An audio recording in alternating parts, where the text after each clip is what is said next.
Zimbabwe cash crisis worse. About Venezuela once again. To make important banks. They removed the 1,000 thing on there called monetary awareness. Hey there, hope all is well. Back here today with some more RT News updates. And as you can tell from today's title, The Pension Dilemma for CalPERS, I'm going to be covering some recent articles dealing with some recent decisions made out in California and the fact that they are deciding to allocate more of their funds towards the stock market and how one consulting firm considers it to be a very bad move, given that, according to their predictions, that in the next 10 to 12 years, a correction in the equities market, which will leave a lot of the CalPERS as well as other states and pension funds on the outside looking in, as a lot of people tend to lose a lot of money in these type of things. I want to encourage you to join us tonight for the RTD live talk with Leo Gantz at 9:30 p.m. Eastern Standard Time. Looking forward to have you guys call in and share your thoughts on subjects such as this, as well as the cryptos, as well as precious metals and whatever else is on your mind. And so, as always, it's a show designed to give you, the audience, a voice in this whole monetary fiasco, in this monetary world we're living in. And also, I want to encourage you to click the subscribe button for more RTD News updates, as well as live talks, as well as interviews, as well as the notification tab so you can be informed when we do go live. And also, if you're new to Rethinking a Dollar altogether, I want to encourage you to visit the RTD University link, where you get a chance to see all my prior interviews dealing with monetary issues such as pensions, other types of retirement, as well as on precious metals and fiat currency in general. So other than that, let's dive into today's articles. So here's an article here from pensionsandinvestments.com, and it has to do with how CalPERS adopts new asset allocation, increasing equity exposure to 50%, all in the idea of chasing more yield. And the next one here is from Mishtalk, and it says, Pension Dilemma, expecting 7% returns in a negative yield setup. And so it shows a nice little visual aid here. The next 7 years or so, the forecast is expected for a lot of U.S. large equities as well as international to all be in the negative, with very few in the positive, which is not good news for these pension funds. And then the next one here is from Yahoo Finance and has more to do with this article in the pension fund dilemma. And then also I want to hone in more so, give you a little bit more of an idea of what's going on as far as the age group and the demographic of those that are retiring. And then more importantly, I want to actually hone in onto the specific counties and what the average salaries actually are in the pension form. So as always, I want to encourage you to scroll down below so you can get more of an idea of what these articles entail. I just want to skim the surface, give you something to think about, and then also at the very end, share my thoughts. So let's dive into the very first one. And so just to save some time, I'd rather just give you an idea what it's talking about. And basically it has to do with the idea that at the end of this past year, the board kind of came together with the idea of figuring out how to propose a way to either decrease the rate of return expectations in their promises of what they've told people that they're going to try to get 7% annualized assumed rate of return, or to increase it. And so what they figured they would do, instead of decreasing and having more of the burden shifted on the current enrollees and the current people who are contributing to their retirements as of now, as well as through taxation, they figured they would roll over some of their current assets into more of the stock market. And so they're actually going to increase the rate of their exposure to the stock market, as it says here, with the equity allocation rising to 50% from 40%, 46%. And then how that will ultimately, down the line, generate a little bit more return right now, since the stock market is at all-time highs. So what they basically chose to do is to kick the can further down the road in the form of trying to gamble with the current pension funds that are available to chase yield in this rising stock market, with very little regard into how things will play out in the future, or without any type of mention or thought of any type of market correction, which will see that 50% allocation shrink in half, if not disappear altogether. And so that's kind of the detail of this article here. And there's a lot more if you're interested in finding out what it's about. Then the next one here goes into a little bit more highlight from the consulting standpoint of a firm that kind of shared their data and based upon research. And so it includes this graph here, which shows what's expected to be somewhat of a 7-year global return on equity forecast from this corporation, and how they predict a lot of negative yielding stock market returns in the years ahead. And so it goes into great detail as to how they arrived at this point. But to give you an idea of what's going on, it mentions how over the last couple years of them having tracked the prior history of the market corrections from 2000, 2007, they were right on target as far as being able to predict how things unfolded. and it actually gives some great details as to how the returns that were actually lost were quite alarming. It says, by the completion of the market cycle, there will likely be no talk of the cost of getting out too early. It says the 2000 and 2002 collapse wiped out the entire total return of the S&P 500 in excess of T-bill returns all the way back to 1996. So all the gains from 96 on were wiped away when the market corrected.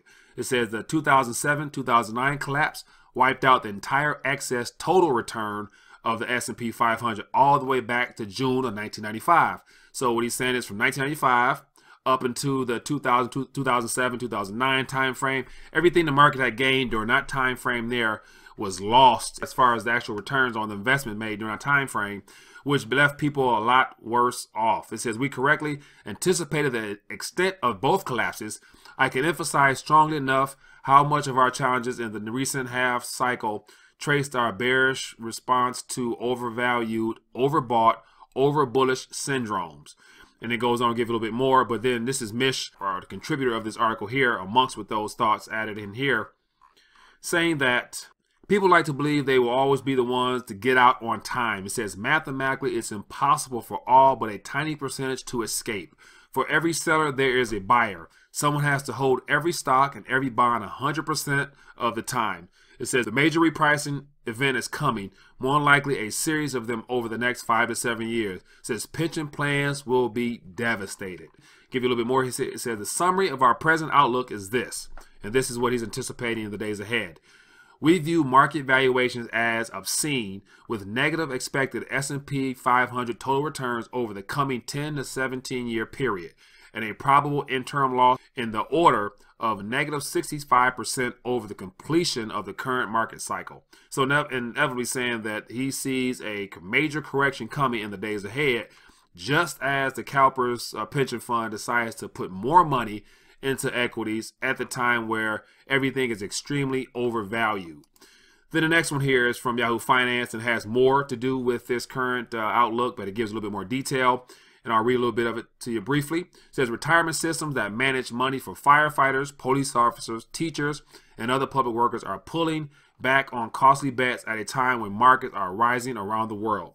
It says some public pension funds are adding to a traditional allocation of stocks and bonds, while both are expensive. Others are loading up on more private equity or real estate holdings that are less liquid and sometimes carry high fees.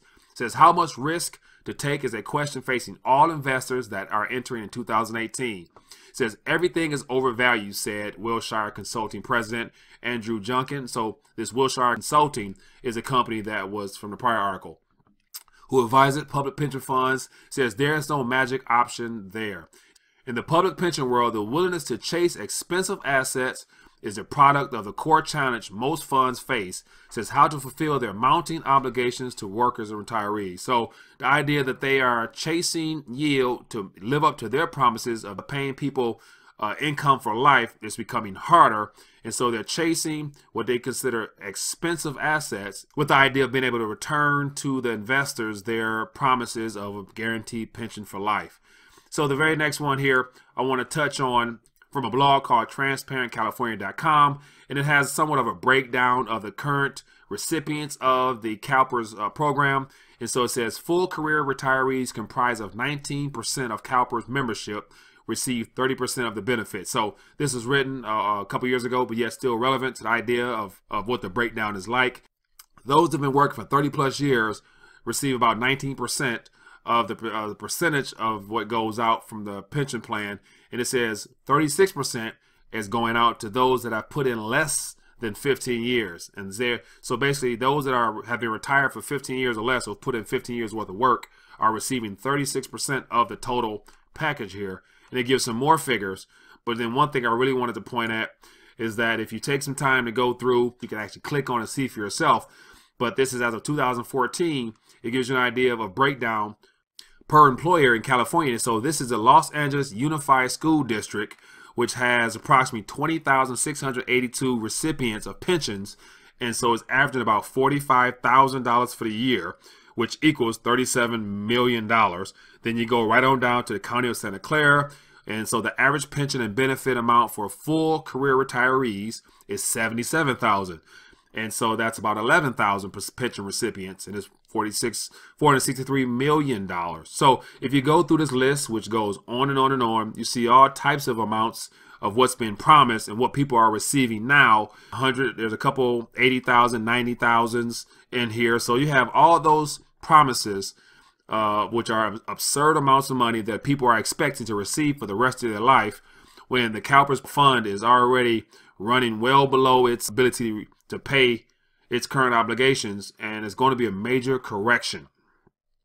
So this is kind of what's happening in the mainstream news with the whole CalPERS situation.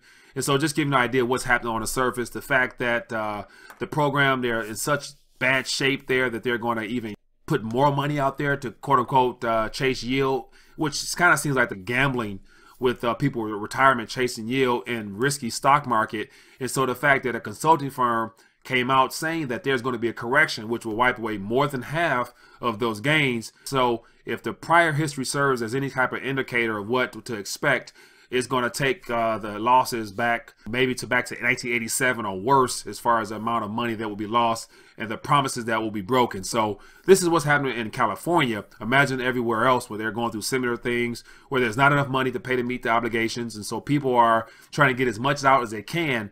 And especially those that have only put in 10 to 15 years or so and able to retire, leaving and making top-notch dollar in comparison to those that's worked their entire lives of 30, 40 plus years, and as well as making top dollar. So it's unrealistic to believe that these people will be able to get this type of money for much longer. And so once the market does correct, there's going to be a major shock as well as a rude awakening to what's really available, and people will receive pennies on the dollar, if that, as far as the promises that they were told they would receive for the rest of their lives. So just a little something that I want to share before tonight's RTD Live talk with Leor Gantz. Hope you guys found this informative. Let me know your thoughts below. If there's any other information on the CalPERS situation, I would love to find out more about it, to report on it as well. Other than that, enjoy the rest of your day, and I look forward to seeing you guys tonight. Thanks.